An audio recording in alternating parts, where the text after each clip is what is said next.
Sit down and I will tell you a story.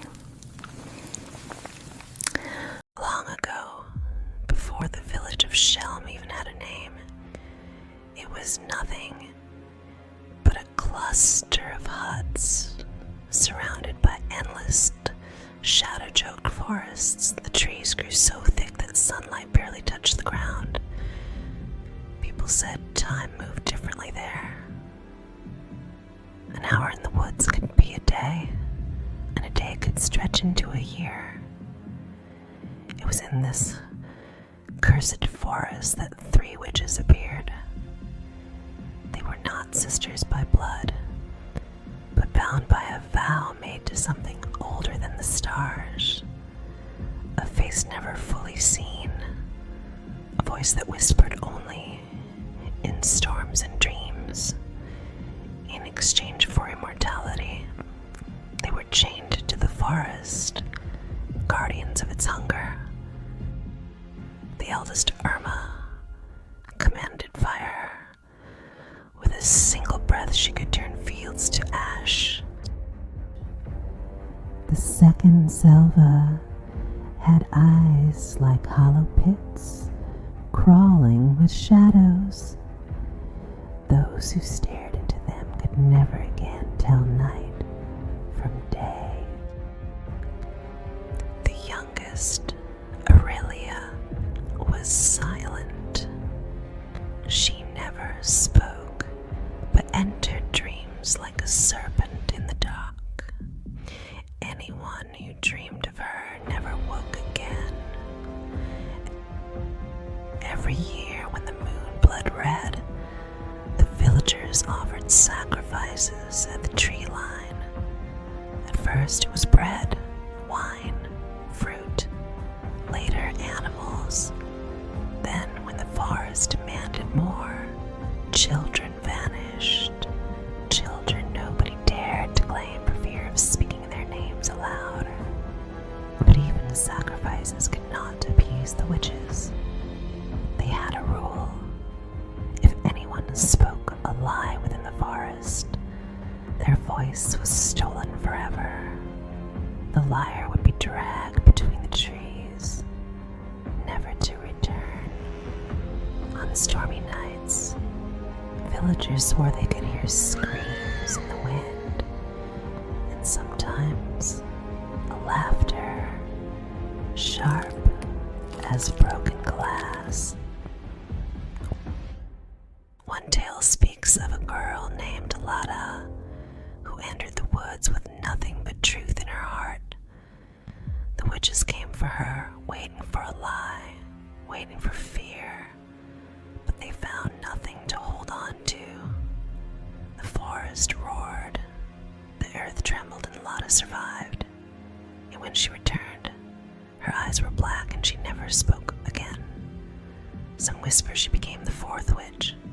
Some claim she appears in dreams, standing beside Aurelia, and at last, speaking a single word: truth.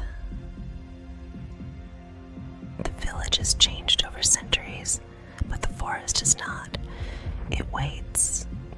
And when the wind howls through Shelm, the people still bolt their doors and pray, for they know the witches are listening, and they still hunger for liars. And so the Witches of Shelm remain.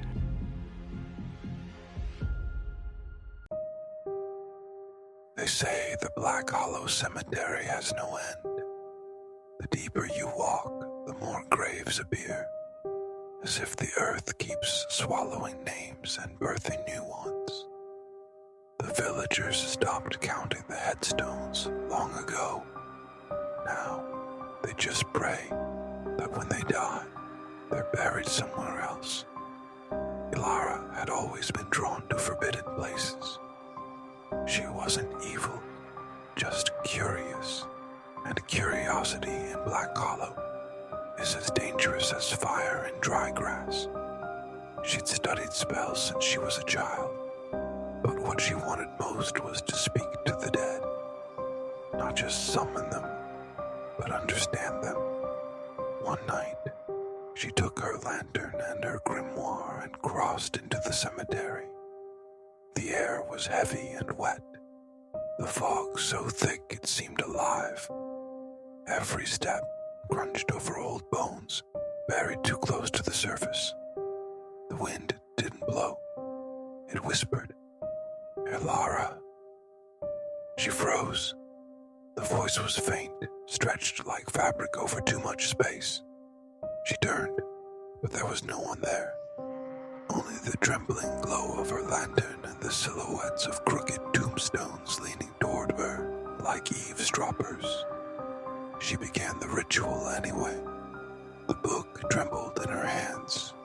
Her breath came out in puffs that hung motionless, like time itself had stopped. She spoke the words that should never be spoken, syllables that scraped against the world like nails on glass. The ground beneath her feet shivered. A grave split open. The ghost emerged, tall and formless, its eyes twin hollows that seemed to pull the light out of the air. It didn't drift. It crawled, its shape flickering, its head twisting toward her, as if remembering how to be human. "Who calls me?" it hissed. Elara's voice broke. "I do. I am Elara, daughter of... Names mean nothing here," the ghost interrupted, the words sinking into her mind instead of her ears. "You disturb my rest, so I shall disturb yours." The wind began to circle her, lifting her hair, snuffing her lantern. In the darkness, she saw shapes moving, figures half buried in the ground, reaching up with decayed fingers. They weren't just corpses. They were awake. She tried to run, but every path led her back to the same grave. The open one, the whispering one. Her heartbeat echoed around her, like someone else's heartbeat overlapping her own. Then she heard it. Her name whispered again, not from one voice, but from many. Hundreds. Thousands. "Elara, join us." The mist crawled into her lungs. Her skin turned pale as frost. And the last thing she saw was the ghost smiling, if you could call that twisting of its face a smile. When the villagers found her lantern days later, it was still burning, though no flame remained inside it. They found a new tombstone where no one remembered digging a grave. The inscription read, "Elara of Black Hollow." She opened the door and could not close it. Now, on nights when the fog rolls thick and the moon hides its face, travelers who pass the cemetery say they hear two voices whispering, one hollow, one human, and if you listen too long, you'll hear a third, your own. On the outskirts of the foggy village of Greystone stood Hollow Manor, a house abandoned for decades, yet never truly empty. The villagers whispered of Selana, a ghostly woman who once lived there, betrayed and murdered by those she trusted. Her spirit lingered, guarding a reward no living soul could claim, and any who dared enter her home rarely returned, if they returned at all.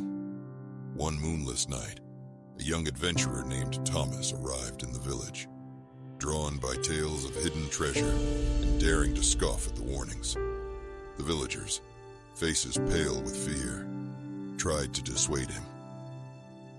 "Don't go near Hollow Manor," an old woman croaked. "Selana's eyes are always watching. She doesn't forgive." Thomas laughed nervously, clenching his lantern. "Ghost stories to scare children," he muttered. "I'll see for myself." As he approached the manor, the wind picked up, carrying a cold whisper through the skeletal trees. "Turn back, or be mine forever." Shivering, Thomas pressed forward. The gates groaned like tortured souls, and the path leading to the house was choked with brambles that seemed to reach for him. The moment he stepped inside, the temperature dropped sharply. Dust hung in the air like mist, and the floorboards creaked under his every step. Shadows twisted unnaturally along the walls, as if alive. In the grand hall, Thomas saw it. A chest, ornate yet worn, resting atop a pedestal. The moonlight that somehow pierced the grimy windows seemed to make it glow. As he approached, a figure emerged from the darkness, floating without sound. Selana. Her tattered gown flowed like smoke, and her hair framed a face both beautiful and terrifying. Hollow eyes glowed faintly, and her lips curved in a sorrowful, knowing smile. "I am Selana," she whispered, her voice echoing in the hall like a chorus of lost souls. "I guard the reward that binds all who touch it." Thomas's heart pounded, yet his curiosity overcame fear. He reached for the chest. As he opened it, golden coins spilled across the floor. Sparkling jewels caught the dim light, and at the bottom lay a cracked ancient mirror. The air grew thick and suffocating. "You dare claim it?" Selana's voice rose, no longer soft, but a chilling command. "The reward is not yours, mortal. It is mine." Thomas gasped, trying to pull back, but unseen hands gripped his arms. The mirror's surface rippled like water, and his reflection twisted, warping into something monstrous, something that wasn't him anymore. A cold, spectral chain wrapped around his soul, and he realized in horror that the chest had never been treasure. It was a trap, a lure designed to capture the living for Selana's eternal company. Hours passed, or perhaps minutes, for time seemed meaningless in Hollow Manor. The lantern flickered and went out. Darkness swallowed Thomas. He could hear Selana's whisper, soft yet terrible. "Forever, forever, forever." When dawn broke, the villagers noticed a new figure wandering the manor's halls. Thomas, eyes wide with silent terror, walking behind Selana as she glided through the shadows. His skin was pale as parchment, and the faint clinking of gold coins echoed with every step he took. The mirror had trapped not only him, but a piece of his soul, and now he belonged to Hollow Manor, just as countless others had before. Some nights, when the fog rolls thick over Greystone, villagers claim they hear the faint whispers of Selana and Thomas, calling, "Come closer, the reward awaits." And if you dare peer through the broken windows, you might glimpse them. Two figures wandering endlessly, guardians of a treasure no mortal should ever touch, their eyes glowing with a hunger that chills the heart, promising a reward that is more curse than gift.